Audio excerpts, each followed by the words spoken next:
දකුණු ක්‍රමයට මාළු ඇඹුල් තියල්.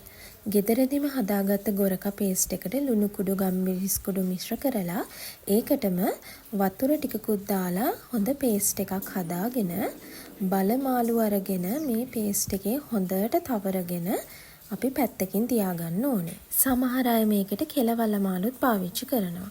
මැටි ඇතිලියක් අරගෙන ඒකේ අඩියට රම්පි කොළයි කරපිංච කොළයි මේ විදිහට අතුරගෙන අපි කලින් පේස්ට් එකත් එක්ක මිශ්‍ර කරගත්ත මාළු කෑලි එකින් එක පිළිවෙලට භාජනයේ තියාගන්නවා. ඊට පස්සේ මාළු ටික වැහෙනකම් අපි අර කලින් ගත්ත මිශ්‍රණයේ ඉතිරි ටික දාලා උඩින් කරපිංචක් දාලා වතුර පොඩි ප්‍රමාණයක් දාලා මේ විදිහට දරලිපේ තියාගන්න ඕනේ.